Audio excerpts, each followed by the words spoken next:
وزیر اعلیٰ KCR کے دختر و رکن خانساز کونسل کے کویتا نے کہا کہ BRS تلنگانہ میں دوبارہ اقتدار میں آئے گی اور وزیر اعلیٰ KCR ہیٹ-ٹرک کریں گے۔ انہوں نے کہا کہ BRS 100 سے زائد نشستوں پر کامیابی حاصل کرے گی۔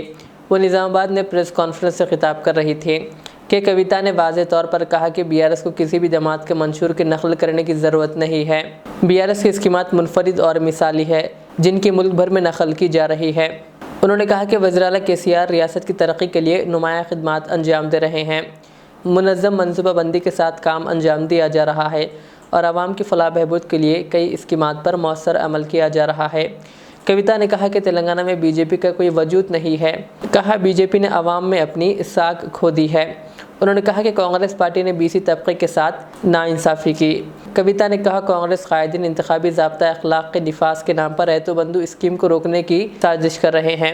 انہوں نے کہا کہ ریتو بندھو اسکیم کے تحت کسانوں کی امداد کی فراہمی کو روکنے کی کوشش کے باعث کانگریس قائدین کا حقیقی چہرہ بے نقاب ہو چکا ہے۔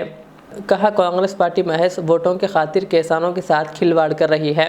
انہوں نے کہا راہل گاندھی کے بشمول ریاست کے کئی کانگریس قائدین فلاحی اسکیمات کو روکنے کی سازش کر رہے ہیں۔ کویتا نے کہا کہ BRS پارٹی سیاسی طور پر مضبوط اور مستحکم ہے۔ کہا BRS کی حکومت میں ریاست تلنگانہ نے بے مثال ترقی کی ہے۔ انہوں نے کہا IT سیکٹر میں ہم نے بنگلور کو پیچھے چھوڑ دیا ہے۔ کہا KCR کی قیادت میں ریاست تلنگانہ میں تمام شعبے جات تیزی کے ساتھ ترقی کی سمیت رواں دواں ہیں۔ انہوں نے کہا وزیر اعلیٰ KCR کی قیادت میں بہترین نظم و ضبط کے باعث ریاست سے فرقہ وارانہ فسادات اور کرفیو کا خاتمہ عمل میں آیا۔ انہوں نے کہا مسلم نوجوانوں کو روزگار کے مواقع بھی فراہم کیے گئے۔ کویتا نے کہا کانگریسی لیڈر محمد علی شبیر کاماریڈی سے بھاگ کر نظام آباد کی طرف آ رہے ہیں۔ کہا محمد علی شبیر دوسروں پر تنقید کرنے سے قبل پہلے اپنا محاسبہ کریں۔ کویتا نے کہا کانگریس پارٹی اقلیتوں کو صرف ووٹ بینک کے طور پر استعمال کرتی آئی ہے۔ انہوں نے اقلیتوں سے اپیل کی کہ وہ ہمیشہ کی طرح وزیر اعلیٰ KCR کا ساتھ دے۔ Well, it is really unfortunate that Congress party has stooped to this low level, stopping the welfare schemes that farmers of Telangana and Dalits of Telangana are getting. These are not schemes introduced now.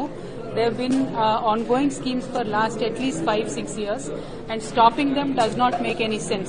And if you have to stop the programs in Telangana like that, then 24 hours power to farmers should be stopped, 24 hours power to houses should be stopped, 24 hours water that comes to the houses should be stopped, then the ambulances that run around in the state should stop, the Kalyan Lakshmi help should be stopped, Shadi Mubarak help should be stopped. There are 250 such programs that are ongoing in Telangana. People are happy with the programs. It is only the political parties which are unhappy, but never mind, this once again establishes that Congress party is anti-farmer party, Congress party is anti-Dalit party, Congress party is anti-BC party. Thank you. الحمدللہ اپنے مقدس نام کی طرح ہر دلہا دلہن کی حیات نو کے آغاز کا باوقار نام HKGN فرنیچرز۔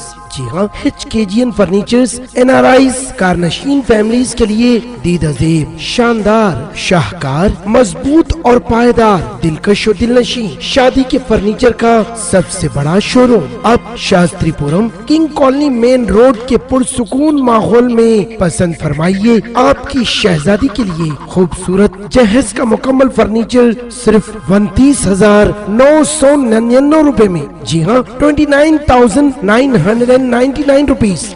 جی ہاں، فخر ہندوستان صدر محترم بیرسٹر اسد الدین اویسی صاحب کے مکان کے بالکل قریب آپ کا اپنا HKGN فرنیچرز۔ 9618650827